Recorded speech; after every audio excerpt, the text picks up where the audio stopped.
Olá, minhas amigas, meus amigos, internautas, tudo bem? Um lembrete para vocês. A política não pode ser refúgio para corruptos e incompetentes. A política deve ser o lugar dos melhores, ou seja, aqueles que servem ao povo com honestidade, preparo e coragem. 3 dedos de prosa: jornalismo com ética, imparcialidade, responsabilidade. Apoie nossos lives e saiba o que acontece no noticiário geral através de análises e também nossos comentários exclusivos. Comentem, compartilhem, curtam, dê um positivo de ok se gostarem. Façam parte do melhor do jornalismo da internet. Vamos à primeira das 3 prosas de hoje. Ao final do mês de junho, os baianos que buscam a pausa no calendário terão mais de 4 meses de jejum de superferiados. Após uma série de folgas no primeiro semestre, o próximo descanso prolongado do calendário baiano só ocorrerá em novembro. Em janeiro, o ano de 2025 proporcionou 2 folgas prolongadas dos baianos, claro, além do carnaval. Foram elas: a comemoração dos feriados da Sexta-feira Santa e de Tiradentes, que ocorreram nos dias 18 e 21 de abril, respectivamente, e o Corpus Christi e agora o São João, nos dias 19 e 24 de junho, respectivamente também. No entanto, a próxima pausa para os baianos, com feriados de mais de um dia, só deve ocorrer daqui a uns, 149 dias, no feriado de 20 de novembro, em que se celebra o Dia Nacional da Consciência Negra, e posteriormente, data de 8 de dezembro, no dia de Nossa Senhora da Conceição da Praia, mas esta apenas para os soteropolitanos, ou seja, a população de Salvador e talvez os municípios da região metropolitana, a qual estão geograficamente integrados. A região metropolitana de Salvador, para quem não sabe, também conhecida como Grande Salvador, é uma área geográfica que abrange diversos municípios ao redor da capital. É uma das maiores aglomerações urbanas do Brasil, com uma população de quase 4 milhões de habitantes e grande influência na economia, cultura e no desenvolvimento da região. No caso de 20 de novembro, a data cai em uma quinta-feira, possibilitando uma emenda em alguns setores sociais, permitindo, então, 4 dias de folga. Já no dia 8 de dezembro, a data religiosa cairá em uma segunda-feira, garantindo 3 dias de descanso. E para os demais baianos do interior do estado, uma triste notícia.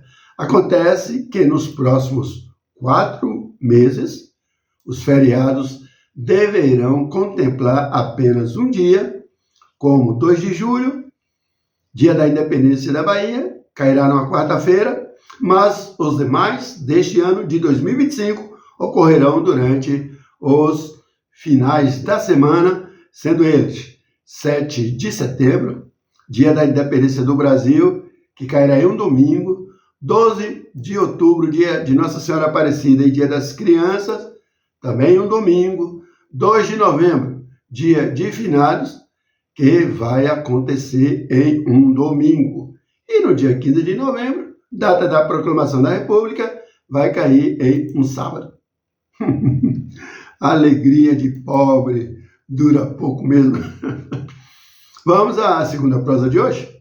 Nada de mais impostos, leis mirabolantes punitivas, ampliação de arrecadação forçando a barra, condição sine qua non para extorquir institucionalmente o pagador de impostos no Brasil. E a Bahia dá um exemplo de, claro que isso não precisava acontecer.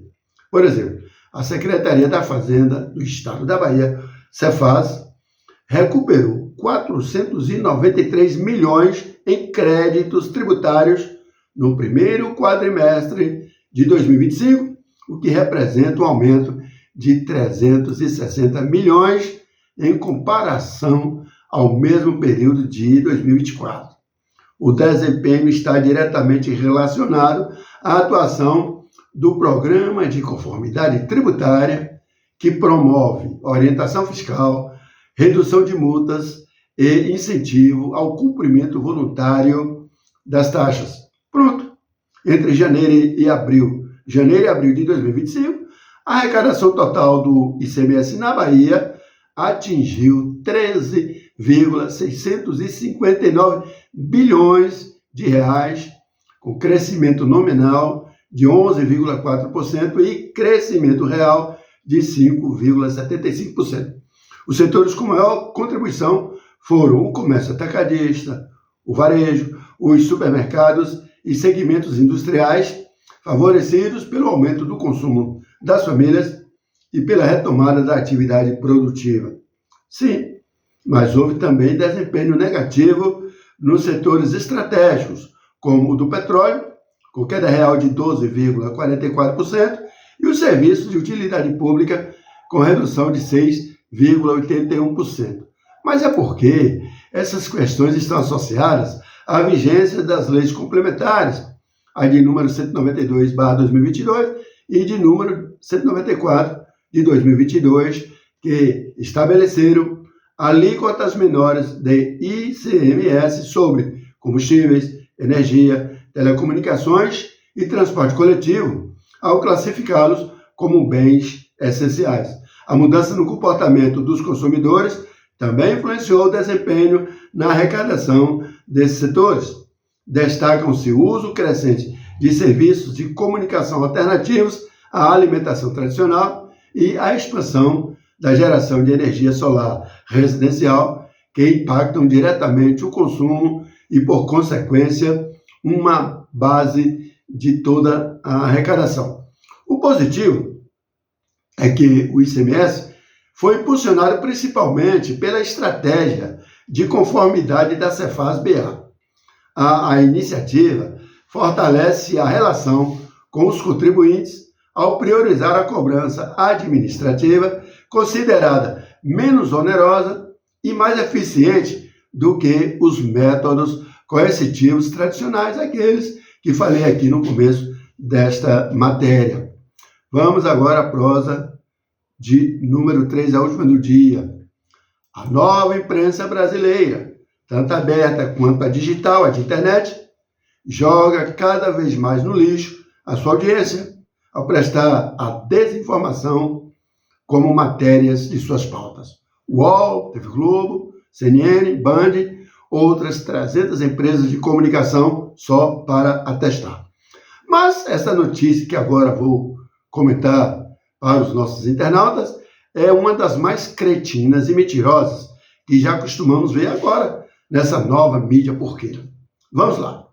Uma família brasileira, composta por um casal e um filho menor de idade, entrou com um pedido de asilo humanitário nos Estados Unidos, argumentando perseguição religiosa por praticar o candomblé no Brasil. O caso foi apresentado à Corte de Apelações do 9º Circuito em São Francisco, mas o pedido foi negado na data de 15 de maio, o que pode levar à deportação. O caso foi divulgado inicialmente pelo portal UOL. Ora. Segundo a UOL, os brasileiros, que são de um pequeno município de Goiás, dizendo na petição ter sofrido agressões devido à sua fé, citando ainda casos recentes de violência contra praticantes de religiões de matriz africana no país. Dados do Ministério dos Direitos Humanos e da Cidadania no Brasil mostram que, em 2024, foram registrados 3.853 casos de intolerância religiosa, um aumento de 80% em relação ao ano anterior. Umbandistas e candomblecistas, que representam apenas 1% da população, segundo o censo de 2022, são os principais alvos. Apesar da consideração de que os adeptos do candomblé enfrentam discriminação no Brasil, a Corte Americana considera que o casal não comprovou que o governo brasileiro tenha falhado em examiná-los.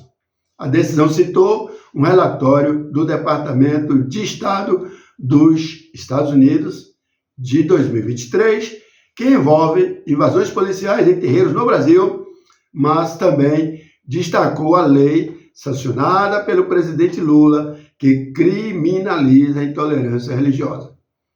Dados do censo mostram que o estado com maior proporção de praticantes de religiões afro-brasileiras é o Rio Grande do Sul, com 3,2%, enquanto a Bahia, frequentemente associada a essas tradições, aparece em terceiro em registro de intolerância, atrás do Rio de Janeiro e São Paulo.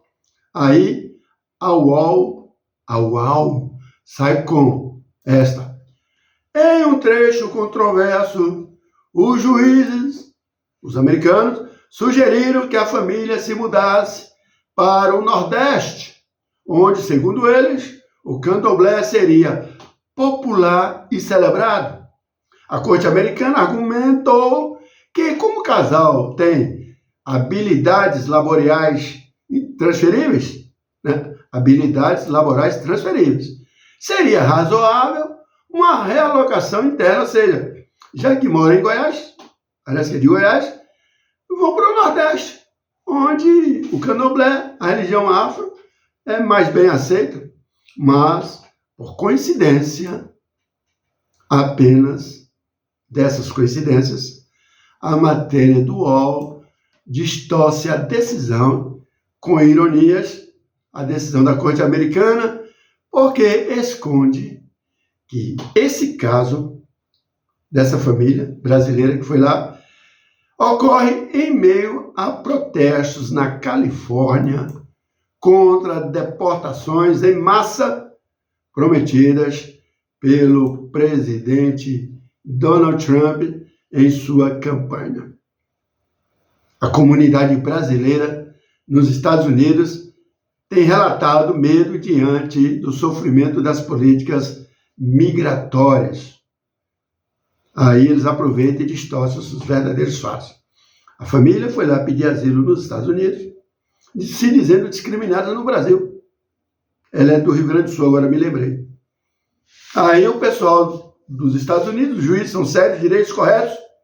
Sério não. Se for assim, o Nordeste brasileiro de vocês lá é onde acolhe melhor essa tradição, seria bom vocês serem realocados no Rio Grande do Sul para o Nordeste. Pronto.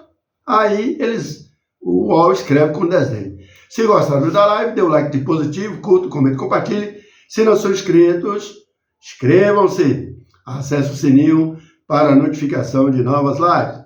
Até a próxima!